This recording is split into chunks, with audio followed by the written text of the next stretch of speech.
محترم حضرات، سامعین کرام، السلام علیکم ورحمۃ اللہ وبرکاتہ۔ نحمدک یا اللہ ونصلی ونسلم علیک یا رسول اللہ صلی اللہ تعالی علیہ وسلم، اما بعد فاعوذ باللہ من الشیطان الرجیم، بسم اللہ الرحمن الرحیم۔ ومن يرغب عن دينه ويمت وهو كافر فأولئك حبطت أعمالهم في الدنيا والآخرة وأولئك أصحاب النار هم فيها خالدون۔ صدق الله العظيم وصدق رسوله النبي الأمين الكريم، ونحن على ذلك من الشاهدين والصابرين والحمد لله رب العالمين۔ محترم حضرات، آج ہمیں جس عنوان پر بولنے کا موقع دیا گیا ہے بہت ہی اہم عنوان ہے، اور وہ یہ ہے کہ کفریہ کلمات پر آگاہی حاصل کرنا۔ عام طور پر ان موضوعات پر پروگرامز کم چلائے جاتے ہیں، حالانکہ ان موضوعات پر بہت زیادہ ہمیں آگاہی ضرورت ہے اور بہت زیادہ توجہ دینے کی ضرورت ہے۔ خطبہ مسنونہ کے بعد جس آیت کریمہ کی تلاوت کا شرف حاصل کیا ہے، اس آیت کی روشنی میں بہت کچھ انشاءاللہ بیان کروں۔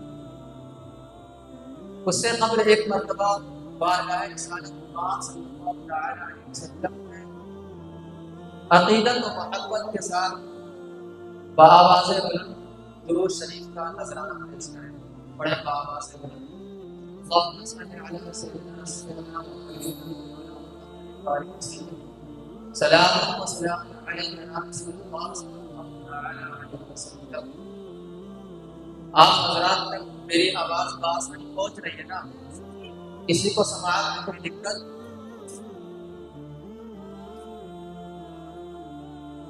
تو آج اس محفل میں میرے گفتگو کا جو عنوان ہے، ہم نے آپ حضرات کو بتایا، کفریہ کلمات پر آگاہی حاصل کرنا۔ اس لیے کہ آپ حضرات جانتے ہیں کہ ایک بندہ، ایک انسان پوری زندگی نماز پڑھتا رہا، روزہ رکھتا رہا، زکاتوں پر زکاتیں نکالتا رہا، حج پر حج کرتا رہا، عمروں پر عمرے کرتا رہا، بہت ساری نیکیاں کرتا رہا، خیرات کرتا رہا، لیکن مرنے سے کچھ دیر پہلے اس نے کوئی کفریہ کلمہ بک دیا۔ اب آپ حضرات بتائیے، وہ جنت میں جائے گا کہ جہنم میں جائے گا؟ ظاہر سی بات ہے، پوری زندگی اس نے عبادت کی ہے، پوری زندگی ریاضت کی ہے، تقویٰ طہارت کے ساتھ اس نے کام کیا ہے، لیکن مرنے سے پہلے ایک ضروریات دینی میں سے ایک ضرورت دینی کا اس نے انکار کر دیا، یا جو منافی ایمان ہے ویسا کوئی اس نے کام کر دیا، تو پوری زندگی جو اس نے عبادتیں کی ہیں، ریاستیں کی ہیں، نمازیں پڑھی ہیں، روزہ رکھی ہیں، سارے کے سارے اعمال عطارت ہو جائیں گے، برباد ہو جائیں گے اور جہنم میں جانا پڑے گا۔ تو آپ سمجھ سکتے ہیں کہ یہ کتنا سیریس موضوع ہے کہ اگر ایسا کوئی کلمہ ہماری زبان سے سرزد ہو جاتا ہے تو ہماری ساری جو محنتیں ہیں، جو عبادتیں ہیں، وہ سب بیکار ہو جائیں گی۔ اس لیے ہمیں اس پر بہت زیادہ توجہ دینے کی ضرورت ہے۔ اگر ایک انسان مومن ہے، ایمان لا چکا ہے، مسلمان ہو چکا ہے، پھر اس پر لازم ہے کہ نماز پڑھے، روزہ رکھے، زکوٰۃ ادا کرے۔ یہ سب کام جو انجام دینا ہے ایمان لانے کے بعد، اگر ایمان نہیں لایا ہے یہ سارا کام انجام دیتا ہے، لیکن آخرت میں اس کا کوئی حصہ ملنے والا نہیں ہے۔ ایک کافر ہے، نماز پڑھتا ہے، 5 وقت نماز پڑھتا ہے، رمضان کے مہینے میں 300 روزہ رکھتا ہے، یہ بتائیے اس کو آخرت میں کچھ حصہ ملے گا؟ اس کا کچھ اجر ملے گا؟ کوئی ثواب ملے گا؟ نہیں ملے گا۔ تو پتہ کیا چلا کہ ہمیں عبادتیں تو کرنی ہے، لیکن اپنے ایمان کی حفاظت بھی کرنی ہے۔ اور اللہ کے پیارے رسول صلی اللہ علیہ وسلم کا فرمان ہے، حدیث پاک ہے، الدین النصیحہ، دین خیر خواہی کا نام ہے۔ تو ظاہر سی بات ہے سب سے بڑی جو خیر خواہی ہو سکتی ہے وہ ایمان کے تعلق سے ہو سکتی ہے۔ مثلا ایک بندہ ہے، اگر ایک شخص کوئی کفریہ کلمہ بک دیتا ہے، اگر ہم سب لوگ خاموش رہیں، اب وہ کفریہ کلمہ بکا ہے، اگر ہم اس کی اصلاح نہ کریں، خیر خواہی کے طور پر اس کو بتائیں نہ، اس پر فتویٰ نہ لگائیں کہ آپ نے کفر بکا ہے، آپ اس سے توبہ کر لیں، اگر اس پر کفر کا فتویٰ نہ لگایا جائے اور توبہ کرنے کا حکم نہ دیا جائے، پھر اسی حال میں وہ مر جائے، تو بتائیے ہم نے اس کے ساتھ اچھا کیا ہے؟ اس کو جہنم میں جانا پڑا۔ تو اور اگر اسی وقت فتویٰ دیا جاتا، سمجھایا جاتا کہ یہ آپ نے جو بولا ہے یہ کفریہ جملہ ہے، اس سے توبہ کر لیجئے، پھر وہ اس کو جب پتہ چلتا ہے اپنے اس جملے سے توبہ کر لیتا ہے، توبہ کر لیا تو ظاہر سی بات ہے مرنے کے بعد مومن ہے تو ضرور جنت میں جانے کا موقع ملے گا، اس کو جنت میں جائے گا۔ تو یہ بتائیے، بعض رات کہتے ہیں کہ مفتیان کرام کیا بار بار کفر کا فتویٰ کافر کافر کہتے رہتے ہیں، یہ بتائیے اگر کوئی کفر کرے اور سارے مفتیان کرام خاموش ہو جائیں، کفر کا فتویٰ نہ دیں، تو اس کے حق میں اچھا ہوا کہ برا ہوا؟ جو کفر کیا ہے اگر کوئی یہ نہ بتائے آپ نے کفر کیا ہے، اس کے حق میں اچھا ہو رہا ہے کہ برا ہو رہا ہے؟ آپ حضرات بتائیے، اس کے حق میں بہت برا ہو رہا ہے نا۔ اگر کوئی نہ بتائے، کوئی فتویٰ نہ دے کہ آپ نے کفر کیا ہے، اسے توبہ کر لے، پھر وہ کیا کرے گا؟ کفر کرنے کے بعد بھی نڈر رہے گا، یہاں تک کہ وہ اسی کفر پر مر جائے گا۔ جب کفر پر مرا ہے تو جہنم میں جانا ہی ہے، تو کیا کتنا بڑا خسارہ لاحق ہوا۔ اس لیے مفتیان کرام کا بولنا بہت ضروری ہے۔ جو بعض رات بولتے رہتے ہیں بڑی بے تکی بات ہے، غلط بات ہے۔ کبھی بھی علماء کرام، مفتیان کرام پر ہمیں آواز بلند نہیں کرنا چاہیے۔ مفتیان کرام کا کام ہی ہے حلال کو حلال کہیں، حرام کو حرام کہیں، جائز کو جائز کہیں، ناجائز کو ناجائز کہیں، کفر کو کفر کہیں، اسلام کو اسلام کہیں، یہ ان کا کام ہے۔ اگر یہ ساری چیز ہٹا لی جائے تو مفتی کا کام کیا ہے؟ پھر مفتی کا کام چورن بیچنا تو نہیں ہے نا، مفتی کا کام تو بزنس یا کوئی تجارت یا کوئی سامان بیچنا تو نہیں ہے۔ مفتی کا کام یہی ہے جائز کو جائز کہے، ناجائز کو ناجائز کہے، حلال کو حلال کہے، حرام کو حرام کہے، جو کفر ہے اس کے بارے میں کہے یہ کفریہ جملہ ہے، کہنے والا قائل کافر ہو چکا ہے، توبہ کرے۔ تو یہ مفتیان کرام کا کام ہے، وہ اپنی ذمہ داری نبھاتے ہیں۔ ہمیں کبھی بھی مفتیان کرام کی توہین نہیں کرنی چاہیے۔ بعض رات اس میں بہت زبان دراز ہوتے ہیں اور مفتیان کرام کی توہین کرتے رہتے ہیں۔ اذان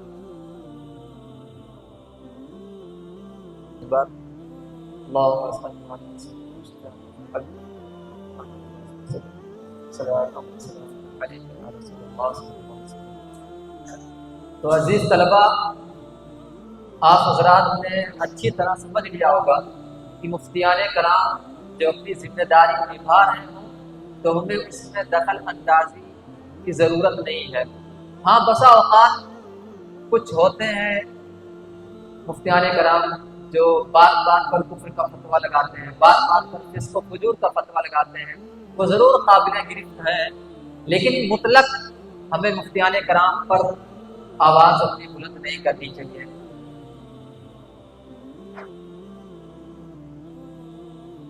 پھر ایک حدیث پاک ہے، نبی کریم صلی اللہ علیہ وسلم نے فرمایا کہ مفہوم حدیث ہے کہ ایک زمانہ ایسا آئے گا کہ لوگ صبح تک ایمان کی حالت میں ہوں گے تو شام ہوتے ہوتے کفر کی حالت میں چلے جائیں گے، کافر ہو جائیں گے۔ شام تک اگر مومن ہے تو پھر صبح ہوتے ہوتے کافر ہو جائیں گے، اور صبح تک اگر وہ مومن ہے تو شام ہوتے ہوتے، رات ہوتے ہوتے کافر ہو جائیں گے۔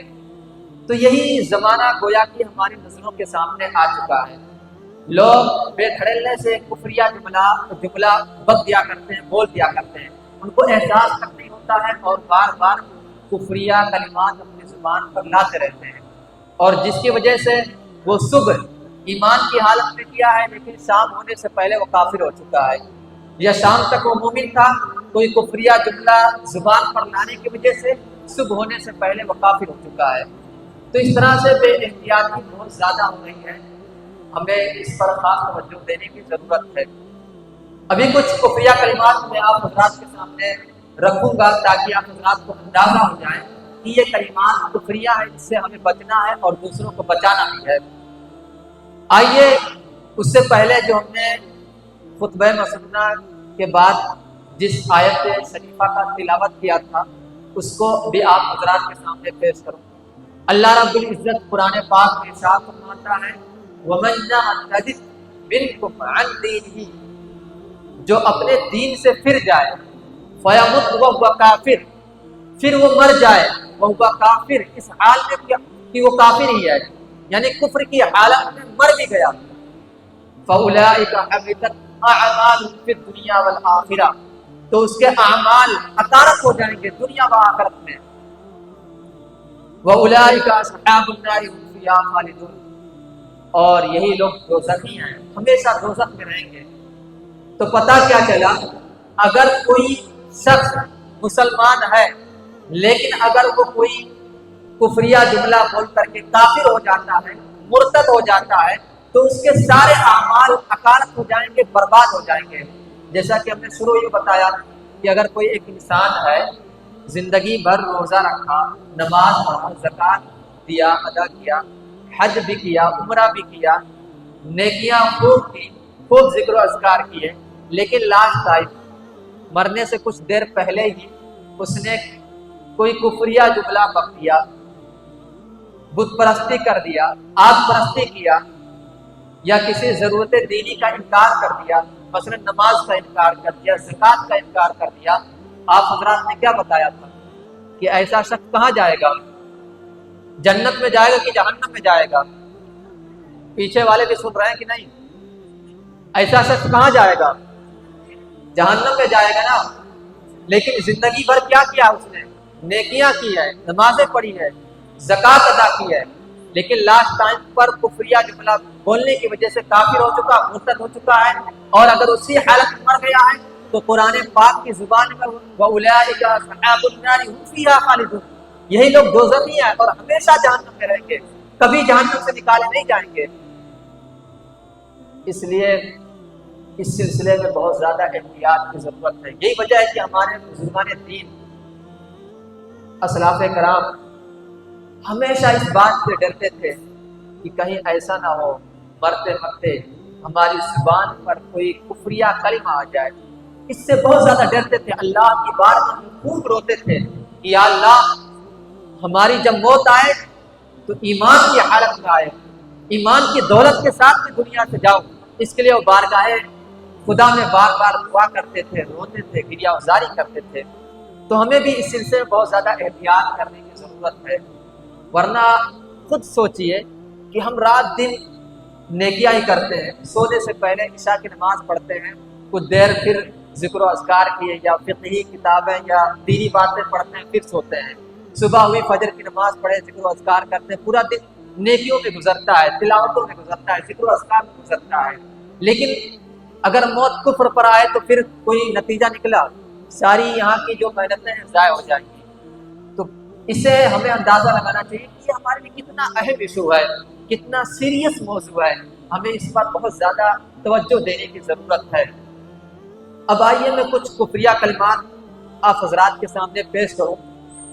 بہت سارے تو یہاں پیش نہیں کیے جا سکتے ہیں، لیکن کچھ پیش کروں گا تاکہ آپ کو اندازہ بھی ہو جائے کہ یہ سب جو کلمات ہیں کفریہ ہیں اور اس سے ہمیں بچنا ہے، اور اس طرح کے کلمات سے بچنا ہے تاکہ کفر کے دامن میں جانے سے ہم بچیں۔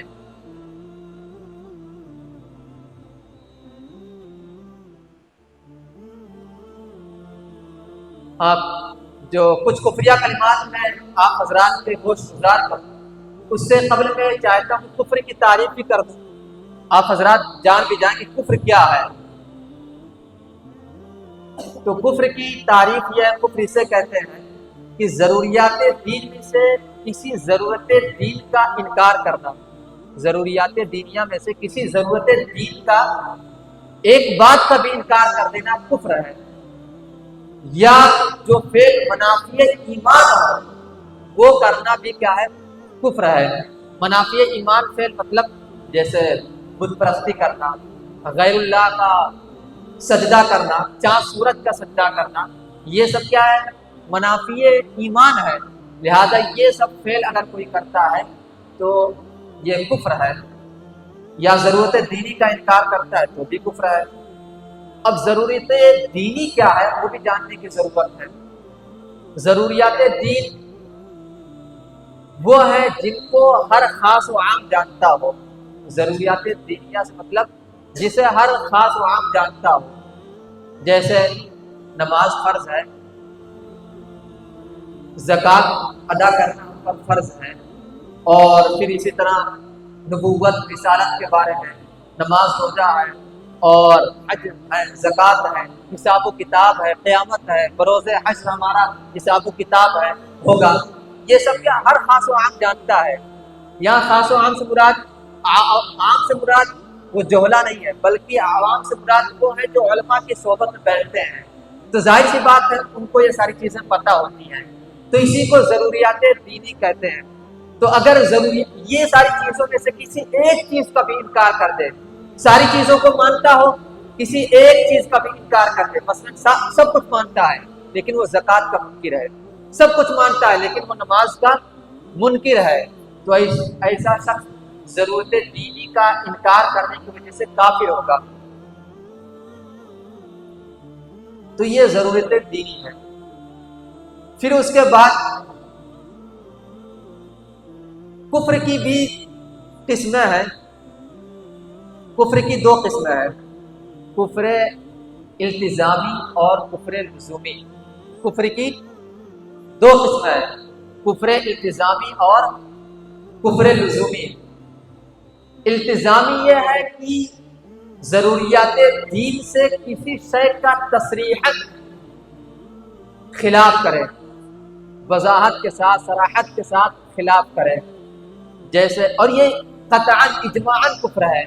اسی کفر التزامی کو کفر کلامی بھی کہا جاتا ہے۔ متکلمین کفر کلامی کے نام سے یاد کرتے ہیں، کفر کلامی کے نام سے بھی جانا جاتا ہے، اسی کو کفر التزامی بھی کہتے ہیں۔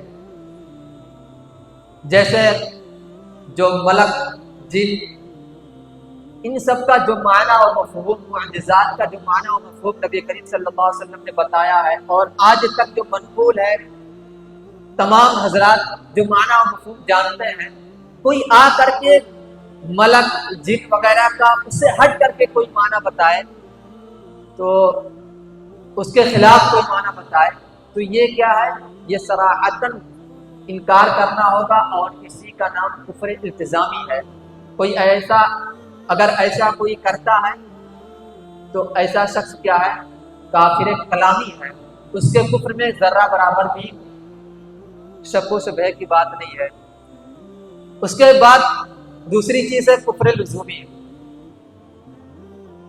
کفر لزومی یہ ہے کہ جو عین کفر نہ ہو لیکن وہ منجر الی الکفر ہو، مفضی الی الکفر ہو، کفر کی طرف لے جانے والا ہو، تو ایسا شخص جو ہے اگر کفر کرتا ہے تو اس کو کافر فقہی بولتے ہیں۔ کافر لزومی بھی بولتے ہیں اور کافر فقہی بھی بولتے ہیں۔ تو کافر فقہی کو فقہا کافر کہتے ہیں، لیکن متکلمین اسے کافر نہیں کہتے ہیں، بلکہ گمراہ کہتے ہیں لیکن کافر نہیں کہتے ہیں۔ بات سمجھ میں آئی نا؟ کفر کی دو قسمیں ہیں، کفر کلامی اور کفر فقہی۔ دوسرے لفظوں میں آپ کہہ سکتے ہیں کفر التزامی اور کفر لزومی۔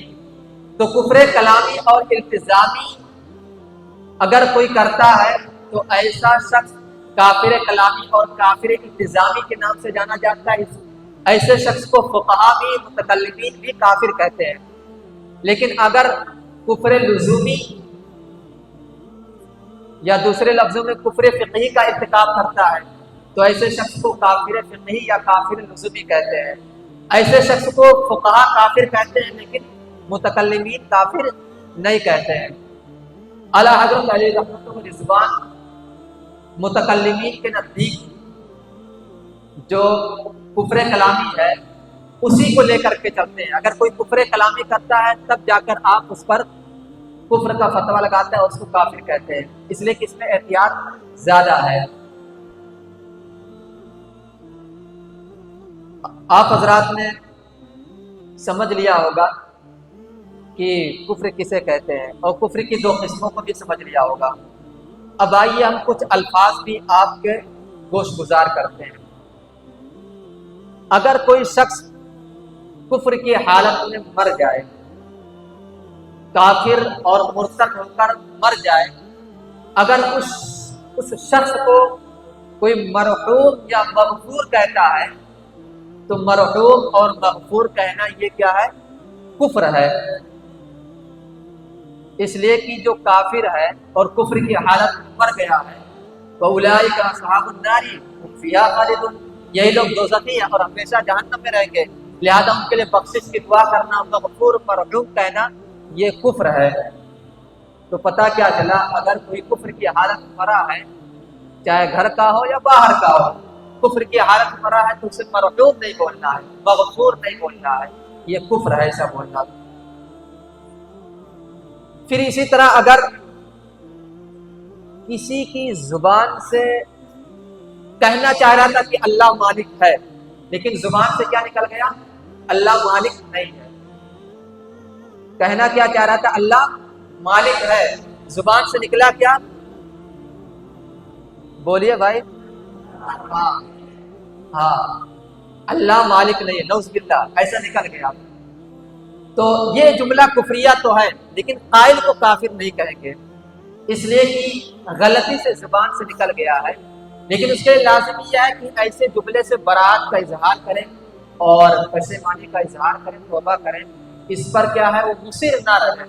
ہاں تو قائل کو کافر نہیں کہا جائے گا، لیکن یہ جملہ جو ہے وہ ضرور کفریہ ہے کہ اللہ کو یہ کہنا کہ مالک نہیں ہے، ہاں وہ دیکھتا نہیں ہے، جانتا نہیں ہے، اس طرح کے کلمات اس کی بارگاہ میں ادا کرنا، یہ کلمات کفریہ ہیں۔ پھر ایک کلمہ جو ہے بہت زیادہ بولا جاتا ہے، بہت عام ہے، عوام بہت زیادہ اس جملے کو ادا کرتی رہتی ہے۔ جیسے کسی نے کہا روزی دینے والا یا انصاف کرنے والا کیا اوپر بیٹھا ہوا ہے، جو اوپر ہے وہی دیکھے گا، ہم نے سب کچھ اوپر والے کے حوالے چھوڑ دیا۔ اس طرح کے جملہ جو ہے، کلمات جو بہت زیادہ بولے جاتے ہیں نا، بولے جاتے ہیں، تو یہ اللہ، اور پھر اس کے علاوہ اور بھی بہت سارے کلمات بولے جاتے ہیں، کہتے ہیں کہ اللہ کیا ہے، ہر جگہ ہے، ہر مندر و مسجد میں اللہ ہے۔ تو آپ حضرات جانتے ہیں کہ اللہ رب العزت کسی جگہ کسی مکان پر ہونے سے پاک ہے، لہذا اس کو اوپر والا کہنا، ہر مندر و مسجد میں، ہر ممبر و محراب پر موجود ہے، یہ سب کیا ہے؟ جملہ کفریہ ہے۔ اس طرح کے جملے سے بچنا چاہیے۔ ہاں اگر کوئی بولتا ہے اس طرح سے تو اس پر فوراً کفر کا فتویٰ نہیں لگانا ہے، اوپر والا کہہ دیا، کافر کا فوراً فتویٰ نہیں لگا دینا ہے۔ یہ جملہ کفریہ ہے، لیکن اس کو سمجھایا جائے، بتایا جائے کہ ایسا لفظ نہ بولا جائے، اس لیے کہ اللہ رب العزت کیا ہے؟ مکان سے پاک ہے، اوپر نیچے ہونے سے، دائیں بائیں ہونے سے پاک ہے، وہ کسی جگہ کے ساتھ خاص نہیں ہے۔ اس کو سمجھایا جائے، بتایا جائے، ضرور مانے گا۔ ہاں تو اس طرح کے جملہ ادا کرنے سے بھی بچنا ہے۔ پھر ایک جملہ اور ہے، ایک لفظ اور ہے جو بہت زیادہ بولا جاتا ہے، اللہ میاں۔ اللہ میاں سنے ہوں گے، کہا جاتا ہے، اللہ میاں کہنے سے بھی بچنا چاہیے، اس لیے کہ میاں کے بہت سارے معنی ہیں، اس میں سے کچھ معنی ایسے ہیں جو اللہ کی شایان شان نہیں ہے، جیسے میاں شوہر کے معنی میں بولا جاتا ہے، خاوند کے معنی میں بولا جاتا ہے۔ ظاہر سی بات ہے یہ لفظ یہ معنی کے اعتبار سے اللہ رب العزت کی بارگاہ میں یہ لفظ بالکل درست نہیں ہو سکتا ہے۔ ہاں کچھ معنی ایسے بھی ہیں جس معنی کا لحاظ کرتے ہوئے بولا جا سکتا ہے، لیکن جب کچھ معنی کا احتمال ایسا بھی ہے جو معنی اللہ کی شان میں اس معنی کو لے کر کے نہیں بولا جا سکتا ہے، تو پھر ایسے لفظ سے بھی بچنا ہے، منع ہے، نہیں بولنا چاہیے۔ قرآن پاک میں دیکھیے اللہ نے فرمایا ہے، یا ایھا الذین آمنوا لا تقولوا راعنا، اے ایمان والو راعنا نہ کہو۔ راعنا کوئی غلط لفظ ہے؟ بالکل نہیں ہے، اچھا لفظ ہے، اچھا معنی بھی ہے، اس کا کوئی غلط معنی نہیں ہے۔ پھر بھی اللہ کہہ رہا ہے اے ایمان والو میرے محبوب کی بارگاہ میں راعنا کا لفظ استعمال مت کرو۔ کیوں کہا اللہ نے؟ اللہ نے اس لیے کہا کہ جو مشرکین تھے اس کو تھوڑا کھینچ کر بولتے تھے، پڑھتے تھے، بولتے تھے، راعینا کہتے تھے، اور وہ چرواہے کے معنی میں لیتے تھے۔ تو اللہ نے اس لفظ سے بولنے سے ہی منع فرما دیا، حالانکہ راعینا کا معنی صحیح ہے، پھر بھی اللہ نے ایمان والوں کو کہا اے ایمان والوں راعینا بولنا آج کے بعد چھوڑ دو۔ یا ایھا الذین آمنوا لا تقولوا راعنا وقولوا انظرنا، اور انظرنا کہا کرو ہمارے محبوب کی بارگاہ میں۔ تو پتہ کیا چلا کہ اگر لفظ صحیح بھی ہو لیکن اگر کوئی غلط معنی نکل سکتا ہو تو ایسے لفظ سے بھی بچنا چاہیے۔ ہاں، درود شریف پڑھیں، اللہم صل علی سیدنا شفیعنا حبیبنا مولانا محمد بارک وسلم صلاۃ وسلام۔ آگے سے لے کر پیچھے تک، دائیں سے لے کر بائیں تک سب پڑھیے، سب کو کہا جا رہا ہے۔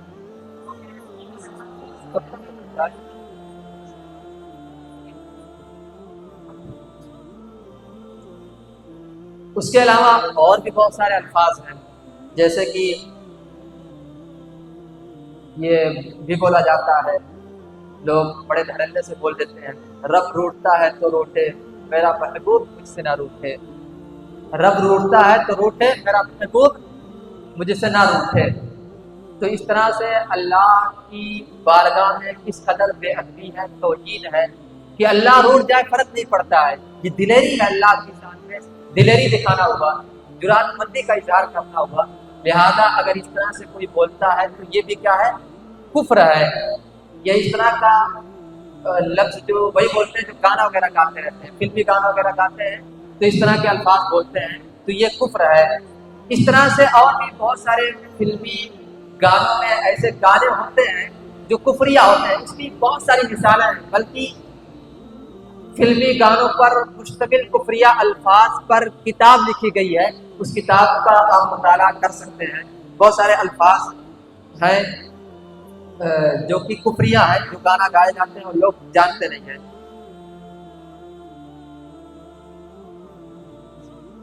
اس کے علاوہ بسا اوقات ایسا بھی ہوتا ہے کہ کوئی رشوت لیتا ہے اور رشوت لینے کے بعد بڑے تمتراک انداز میں بولتا ہے ھذا من فضل ربی، رشوت لیا ہے اور رشوت لینے کے بعد کیا بولتا ہے؟ ھذا من فضل ربی، نعوذ باللہ، یہ ہم میرے رب کے فضل سے ہے۔ تو یہ جملہ بھی کیا ہے؟ کفر ہے، کفریہ جملہ ہے، اس لیے کہ رشوت کا لین دین ظاہر سی بات جانتے ہیں آپ، یہ سب حرام ہے اور حرام قطعی ہے، اس لیے اگر ایسا کوئی بولتا ہے تو یہ بھی کفر ہے۔ پھر بسا اوقات لوگ قرآن کی آیتوں کے ساتھ مذاق اڑاتے ہیں، ٹھٹھا اڑاتے ہیں، استہزاء کرتے ہیں۔ ایک مثال دیتا ہوں، جیسے کسی نے پوچھ لیا بھائی آپ کی طبیعت کیسی ہے، آپ کیسے ہو؟ تو بولنے والا کیسا بولتا ہے؟ نصر من اللہ وہ ٹھیک، نصر من اللہ وہ ٹھیک، یا اس طرح کی اور بھی مثالیں ہیں۔ جب پوچھا جائے آپ کیسے ہو تو اس طرح بول دیا جاتا ہے، تو یہ قرآن کے ساتھ استہزاء کرنا ہے، یہ بھی کیا ہے؟ کفر ہے۔ نصر من اللہ فتح قریب ہے قرآن پاک میں، لیکن اگر کوئی بولتا ہے نصر من اللہ وہ ٹھیک تو یہ قرآن کے ساتھ استہزاء کرنا ہوگا، معاذ اللہ، اور یہ جملہ بھی کفریہ ہے۔ اس طرح کے کلمات سے بھی بچنا ہے، اور یہ جملہ بھی جہنم میں لے جانے والا ہے۔ جیسے کبھی ہوتا ہے کسی سے کہا جائے بھائی چلو نماز پڑھنے کے لیے، تو بھائی صاحب کیا کہتے ہیں؟ میں تو تنہا یہی نماز پڑھ لوں گا۔ کیوں بھائی تنہا کیوں پڑھے کوئی؟ تو کیا مثال دیتا ہے، کیا دلیل دیتا ہے؟ ان الصلاۃ تنہا، بے شک نماز تنہا ہے، نعوذ باللہ۔ تو اس طرح کے کی جرات بھی کرتے ہیں۔ تو اگر اس طرح سے کوئی قرآن کے ساتھ استہزاء کرتا ہے تو یہ جملہ بھی کفریہ ہے، ہاں، تو استہزاء کرنے والا کافر ہو جائے گا۔ ایسے کلمات سے بھی ہمیں بچنا چاہیے۔ اور پھر آپ حضرات یہ بھی جانتے ہیں کہ بارگاہ نبی صلی اللہ علیہ وسلم میں ادنا گستاخی کرنا کفر ہے، انبیاء کی شان میں گستاخی کرنا کفر ہے، نبی کریم صلی اللہ علیہ وسلم کی شان میں ادنا گستاخی کرنا کفر ہے۔ ان سب چیزوں کی تفصیل میں نہیں جانا چاہتا ہوں، اس لیے کہ وقت بھی کم ہے، اور کم وقت میں زیادہ بات آپ حضرات کے روبرو پیش کر سکوں، اس لیے میں تیزی سے اپنی بات کو بڑھاتا ہوں۔ اور کبھی یہ بھی کہا جاتا ہے کہ جبریل علیہ السلام کو آنا تھا بارگاہ علی میں، لیکن وہ پہنچ گئے کہاں پر؟ بارگاہ نبی پر، بھول کر چلے گئے۔ ایسا بھی کہتے ہیں شیعہ حضرات کہ وہ نبی کریم صلی اللہ علیہ وسلم کی بارگاہ میں چلے گئے، حالانکہ وہ آ رہے تھے کس کے پاس؟ حضرت علی کے پاس آ رہے تھے، غلطی سے ان کے پاس چلے گئے۔ تو یہ کہنا بھی کفر ہے، اس لیے کہ فرشتے بھی معصوم ہیں، ان سے غلطی نہیں ہو سکتی ہے۔ ہاں، اور پھر بعض رات کبھی کہتے ہیں کہ جنات کا وجود نہیں ہے، جن وغیرہ کا وجود نہیں ہے، تو قرآن سے چونکہ صراحتاً ثابت ہے، اگر کوئی جن وغیرہ کے وجود کا منکر ہے تو یہ انکار کرنا بھی کفر ہے۔ پھر بسا اوقات یہ کہا جاتا ہے، بہت لوگ کہتے ہیں، جوہلا کہتے رہتے ہیں کہ اللہ نے دین کو تو آسان کیا تھا، یہ مولویوں نے دین کو مشکل کر دیا ہے، مولویوں نے دین کو کیا ہے؟ مشکل کر دیا ہے۔ یہ جملہ بھی کفریہ ہے، اس لیے کہ عالم کی توہین بھی کفر ہے، عالم کی توہین کفر ہے، مفتیان کرام کی توہین کفر ہے، لہذا اس طرح کا جملہ کہنا بھی کفر ہے۔ اس طرح کے جملے سے ہی بچنا چاہیے۔ ہاں، ایک شخص نے جھوٹ بولا، اور جب جھوٹ بولا اس سے کسی نے کہا کیا بھائی جھوٹ کیوں بول رہے ہو؟ اس نے کہا بھائی آج کل تو سچ کون بولتا ہے، جھوٹ کا زمانہ ہے، تم نے جھوٹ بول دیا تو کیا غلط کیا؟ آج کل جھوٹ کا زمانہ ہے، سچ کون بولتا ہے، جھوٹ کا زمانہ ہے، تو میں نے بھی جھوٹ بول دیا تو کیا غلط کیا، کیا برا کیا؟ تو یہ جملہ بھی کفر ہے، اس لیے کہ جھوٹ بولا اور پھر کیا کہہ رہا ہے کہ جھوٹ بول دیا تو کیا برا کیا؟ تو گناہ کو ہلکا سمجھنا یہ بھی کیا ہے؟ کفر ہے۔ لہذا اگر ایسا کوئی بولتا ہے تو یہ کفریہ جملہ ہے۔ کسی نے چوری کیا یا کسی کا مال چھین لیا، غصب کر لیا، پھر اس چوری کو اور غصب کرنے کو اچھا سمجھتے ہوئے تعریف کیا، ارے بھائی آپ نے تو بڑا اچھا کام کیا، چوری آپ نے کیا ہے، بڑا اچھا کام کیا ہے۔ تو چوری اور غصب کو مد نظر رکھتے ہوئے اگر تعریف کرتا ہے چور کی، غاصب کی، تو اس طرح سے تعریف کرنا بھی کیا ہے؟ کفر ہے۔ اس طرح کے الفاظ سے بھی بچنا چاہیے۔ پھر بسا اوقات کلمہ پڑھتے وقت بھی کچھ لوگوں کو مذاق سوجھی رہتی ہے، اور کلمہ کس طرح پڑھ بیٹھتے ہیں؟ نعوذ باللہ، لا الہ الا اللہ محمد بھائی بالٹی لا، نعوذ باللہ، معاذ اللہ بولیے، نہیں سنے وہ لفظ کیا ہے؟ لا الہ الا اللہ محمد بھائی بالٹی لا،